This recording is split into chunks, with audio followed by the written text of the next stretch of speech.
India town news, Bharat की बात।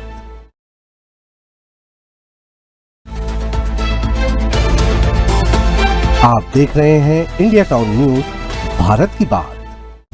नमस्कार, आप देख रहे हैं इंडिया टाउन न्यूज। मैं हूं आपके साथ संजना कुशवाहा। स्वागत है आपका हमारे खास बुलेटिन मध्य प्रदेश की खबरों में, जहां हम आपको मध्य प्रदेश की महत्वपूर्ण खबरों से रूबरू कराएंगे। तो चलिए बुलेटिन की शुरुआत करने से पहले एक नजर डालते हैं आज के हेडलाइंस पर।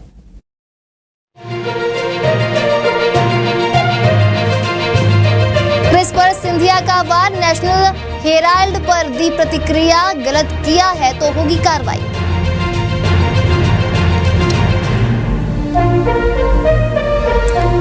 ओंकारेश्वर में भीषण आग से 2 दुकानें तबाह, हुआ लाखों का नुकसान। रीवा में बोर पर प्रतिबंध बेअसर, बिना अनुमति कराए जा रहे हैं बोर खनन, रिंग मशीन संचालकों की करतूत।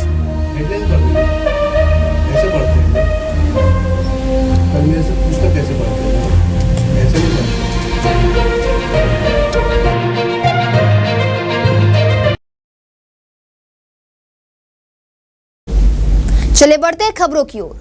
रीवा जिले में बोर प्रतिबंधित होने के बावजूद महालक्ष्मी बोरवेल्स और रीवा बोरवेल द्वारा अवैध रूप से नलकूप खनन किया जा रहा है, जहां रीवा नगर निगम के वार्ड क्रमांक 4 और 9 में दिन के उजाले में बोर किए गए। इसके लिए प्रशासन से अनुमति भी नहीं ली गई थी।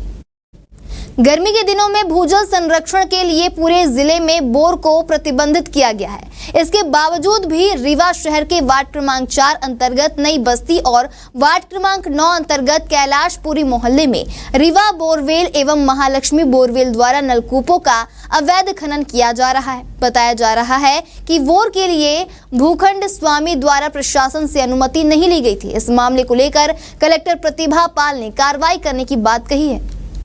गर्मी के मौसम को देखते हुए पानी के वाटर लेवल, पानी का कंजम्पशन सही तरीके से हो, विवेकपूर्ण तरीके से हो, इसीलिए गर्मी के मौसम में बोर सामान्यतः प्रतिबंधित किए जाते हैं। आपके द्वारा जो ये विषय संज्ञान में लाया जा रहा है, तो इसका हम लोग जांच कराएंगे कि यदि कहीं भी अवैध तरीके से बोर किए जा रहे हैं तो उनके खिलाफ कार्रवाई होगी। जंजीरों से जकड़े एक युवक के रीवा की सड़कों पर भागने का वीडियो सोशल मीडिया पर खूब वायरल हो रहा है, जिसे देखकर ये लग रहा है कि युवक पुलिस की कैद से भाग निकला होगा। इस वीडियो ने पुलिस को भी हैरान कर दिया। पुलिस ने मामले की जांच कराई तो पता चला कि युवक की मानसिक हालात ठीक नहीं और वह अपने घर से भाग निकला है। शुक्रवार की शाम सोशल मीडिया में एक वीडियो वायरल हुआ। वायरल वीडियो को देखकर लोगों के साथ पुलिस महकमे में भी हड़कंप मच गया। वीडियो में पठानी सूट पहना एक युवक शहर की सड़कों पर दौड़ रहा है। युवक के हाथ पैर लोहे की जंजीर से बंधे हुए। वीडियो को देखकर ऐसा लग रहा है कि जैसे कोई आरोपी पुलिस की गिरफ्त से चकमा देकर भाग रहा हो। घटना का वीडियो देखते ही पुलिस अधिकारी हरकत में आ गए। वहीं कई थानों की पुलिस टीम वायरल वीडियो की तफ्तीश में जुट गई, जिसके बाद वायरल वीडियो की सच्चाई सामने आई और पुलिस ने भी राहत की सांस ली। एक वीडियो मिला है, ग्रुप्स के माध्यम से मिला था, जिसमें एक युवक दौड़ रहा है ये कॉलेज चौराहे से इधर इस मातंड के बीच में, और जो तस्दीकी की गई है तो पूरा पता चला कि ये कोई, पहले ऐसा लगा कि कोई आरोपी वगैरह भाग गया है, लेकिन ऐसा पता चला कि कोई आरोपी वगैरह नहीं है। और जानकारी एकत्रित की गई तो अभी जो प्रारंभिक जानकारी इसमें मिली कि एक लड़का है जो कि मानसिक रूप से पूरा स्टेबल नहीं है और संभवतः उसको किसी ने इस प्रकार से रखा हुआ था, लेकिन अभी पुलिस तस्दीकी कर रहे हैं और जैसा पाया जाएगा उस हिसाब से इसमें कार्रवाई की जाएगी। जरदार बीड़ी फैक्ट्री के नए मल्टी स्पेशलिटी गोडाउन एवं स्टोर सेंटर के शुभारंभ के अवसर पर खीराला से पीर ओ मुर्शिद हजरत अल्लामा हाजी मोइनुद्दीन कादरी, हाजी सलाउद्दीन कादरी, चिरागुद्दीन कादरी, बरसात उद्दीन कादरी सनावद आए, जहां उन्होंने ढकलगांव रोड स्थित मल्टी स्पेशलिटी गोडाउन एवं स्टोर सेंटर का शुभारंभ फातिहा के बाद फीता काटकर किया। जरदार बीड़ी के मालिक हाजी सेठ सलीम अली, हाजी हारून अली ने पीर ओ मुर्शिद की गुलपोशी कर इस्तकबाल किया। पूर्व मुर्शिद के ने फातिहा के बाद अमन, तरक्की, खुशहाली के लिए दुआएं की। हजरत ने से हजानी अम्मा ने भी मुलाकात की और मल्टी स्पेशलिटी गोडाउन एवं स्टोर सेंटर का निर्माण में ठेकेदार एवं इंजीनियर को भेंट दी। इस दौरान अनेक लोग मौजूद थे।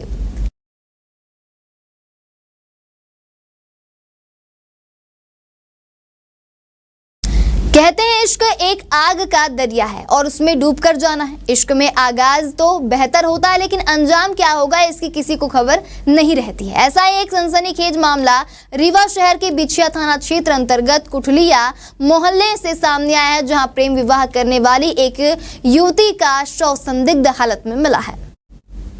तकिया निवासी सैफ खान उर्फ बुग्गा एवं युवती उल्फत जहां में इश्क चल रहा था। परिजनों की रजामंदी से उन्होंने निकाह भी कर लिया। उल्फत जहां की लाश शनिवार को उसके घर पर मिली। पुलिस सैफ खान को हिरासत में लेकर पूछताछ कर रही है। बताया जा रहा है कि निकाह के कुछ दिनों बाद ही पति पत्नी के बीच पैसों की तंगी को लेकर विवाद शुरू हो गया, जो घर की दहलीज से निकलकर थाने के गलियारों तक जा पहुंचा। आखिरकार शनिवार की सुबह दंपति के आवास में रह उल्फत जहां का शव मिला। मृतका की मां ने ससुराल पक्ष और सैफ खान पर गंभीर आरोप लगाए हैं।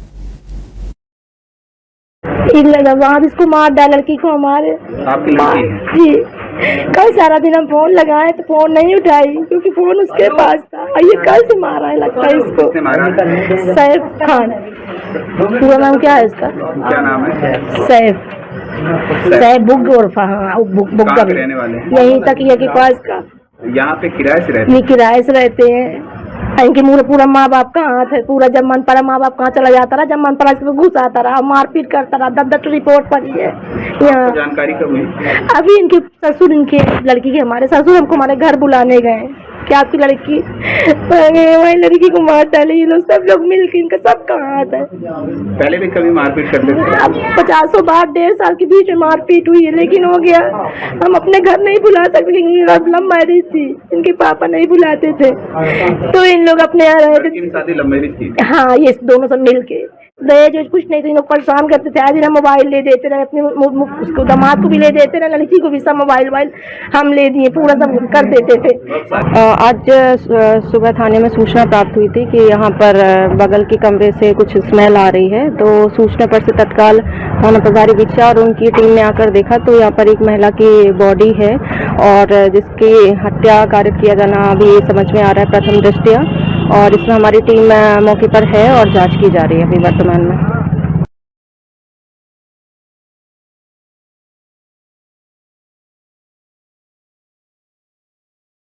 खबर सनावद की है, जहां वात्सल्य वारिधि आचार्य रत्न विद्यासागर जी महाराज सहित अनेक त्यागियों की नगरी सनावद में शनिवार सुबह चर्या शिरोमणि आचार्य विशुद्ध सागर जी महाराज एवं मुनि श्री विवर्धन सागर जी महाराज का सत्संग मंडल प्रवेश खरगोन रोड स्थित चौधरी पेट्रोल पंप से हुआ। जैन समाज के महिला पुरुष मुनियों के स्वागत सत्कार के लिए पेट्रोल पंप पर जमा हुए थे। जगह जगह मुनिश्री और उनके शिष्यों के पग पखारे गए। जुलूस के बीच आचार्य मुनियों का संघ जैन मंदिर पहुंचा, जहां सभी ने भगवान महावीर के दर्शन किए। मुनि संघ से एमजी रोड पर जैन समाज के सैकड़ों लोगों ने प्रार्थना के लिए निवेदन करते हुए अपने घरों के लिए गए। जैन मुनि आचार्य विशुद्ध सागर महाराज ने उनमें पंच कल्याणक महोत्सव संपन्न करने के बाद सिद्धवर कुट की ओर सत्संग विहार किया।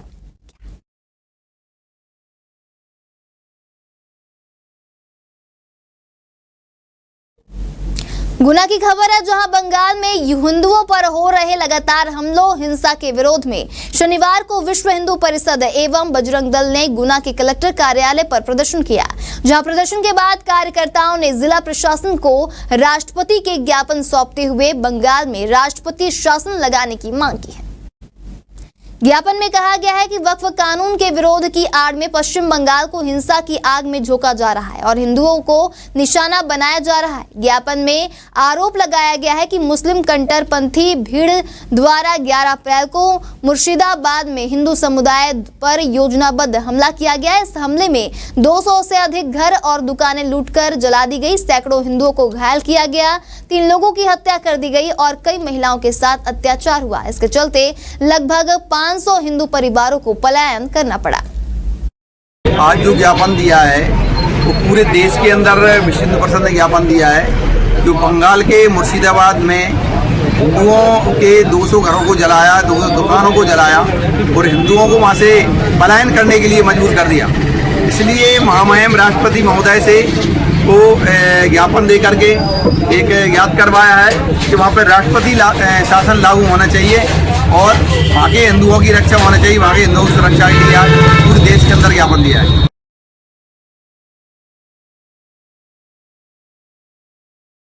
ग्वालियर अंचल के दौरे पर पहुंचे मध्य प्रदेश के डिप्टी सीएम और लोक स्वास्थ्य एवं चिकित्सा शिक्षा अधिकारी मंत्री राजेंद्र शुक्ल गजा राजा मेडिकल कॉलेज की साधारण सभा की बैठक में शामिल हुए, जहां उन्होंने जीआरएमसी समूह के जयारोग्य अस्पताल, cardio, thoracic and vascular surgery विभाग में पदों की स्वीकृति और अस्पताल भवन के नवीनीकरण करने के आदेश दिए। राजेंद्र शुक्ला ने कहा कि प्रदेश के हर क्षेत्र में उच्च स्तरीय चिकित्सकीय सुविधाओं की उपलब्धता सुनिश्चित करना राज्य सरकार की प्राथमिकता है। ग्वालियर के जीआरएमसी की 10वीं सामान्य परिषद की बैठक में ग्वालियर सांसद, राज्यसभा सांसद, विधायक और महापौर के साथ साथ मेडिकल कॉलेज के डॉक्टर्स भी शामिल हुए। देखिए, आज ग्वालियर मेडिकल कॉलेज की सामान्य सभा की बैठक थी, जिसमें ये विचार हुआ है कि मध्य प्रदेश के सबसे पुराने मेडिकल कॉलेज में इंफ्रास्ट्रक्चर को लेके क्या स्थिति है, क्या कमी है, डॉक्टर्स की उपलब्धता को लेके क्या स्थिति है, जो हमारे सुपर स्पेशलिटी ब्लॉक है उसकी क्या प्रगति है, कितने वहाँ पर प्रोसीजर हो रहे हैं, कितने ऑपरेशन हो रहे हैं, ब्रॉड स्पेशलिटी में हार्ट, न्यूरोलॉजी, इन सब चीज़ों में डॉक्टरों को कोई परेशानी तो नहीं आ रही है। जनप्रतिनिधि भी थे और हमारे सुपर स्पेशलिटी के सारे एचओडीज और प्रशासनिक अधिकारी थे और बहुत व्यापक चर्चा हुई है कि कैसे हम ग्वालियर मेडिकल कॉलेज के कॉलेज को कैसे हम सेंटर ऑफ एक्सेलेंस की सीमा तक उसको ले जाएं, जिससे कि इतना बड़ा कैचमेंट एरिया टीकमगढ़, छतरपुर तक के लोग यहाँ पर आते हैं और यहाँ आने के बाद चाहे वो हार्ट की डिसीज हो, चाहे वो किडनी हो, चाहे वो लीवर हो, चाहे वो न्यूरो से रिलेटेड कोई भी बीमारी हो, ये रेफरल अस्पताल होता है और रेफरल अस्पताल में आने के बाद किसी को दूसरी जगह रेफर ना होना पड़े, इसके लिए क्या और किया जा सकता है। बड़वानी की खबर है, जहां बड़वानी की कृषि उपज मंडी में मुख्यमंत्री सामूहिक विवाह योजना के तहत 387 जोड़ों का विवाह संपन्न हुआ। कार्यक्रम में कर्नाटक के राज्यपाल थावरचंद गहलोत और बड़वानी जिले के प्रभारी मंत्री इंदर सिंह परमार विशेष रूप से शामिल हुए। इस अवसर पर मंत्री परमार ने कहा कि इस योजना से बेटियों के अभिभावकों को कर्ज से मुक्ति मिली है। राज्यपाल थावरचंद गहलोत ने नवदंपतियों को आशीर्वाद देते हुए उनके मंगलमय जीवन की कामना की। उन्होंने कहा कि भारतीय संतों ने सदियों से समाज को सही राह दिखाई है। समाज में व्याप्त छुआछूत और जाति भेदभाव को दूर करने में उनका योगदान महत्वपूर्ण रहा है। उन्होंने प्रदेश सरकार की योजनाओं का भी जिक्र किया। वहीं राज्यपाल ने महिलाओं के सशक्तिकरण पर जोर देते हुए कहा कि समाज का दायित्व है कि वह बेटियों और बहनों को सबल और सक्षम बनाने में योगदान दे। दाम्पत्य जीवन में बांधने का काम कर रही है तो परिवार को सुखी समृद्ध बनाने में अग्रसर है। मैं ये भी बताना चाहता हूँ कि मेरे दो पोतों की शादी, एक मेरा बेटा विधायक था, उसका लड़का देवेंद्र, और एक मेरे बड़े लड़के का बेटा मनीष, उन दोनों का भी सामूहिक विवाह कार्यक्रम में ही विवाह संपन्न कराया था। मैं उस समय सांसद था। सांसद रहते हुए भी मैंने मेरे बच्चों का सामूहिक विवाह में विवाह संपन्न कराया। अब आप ये मान लो इस योजना का क्या महत्व है। सारे देश में अनेक राज्यों ने इस योजना को आगे बढ़ाया है और आज सभी राज्यों में लगभग ये योजना किसी न किसी नाम से प्रचलित होकर के कार्यान्वित की जा रही है।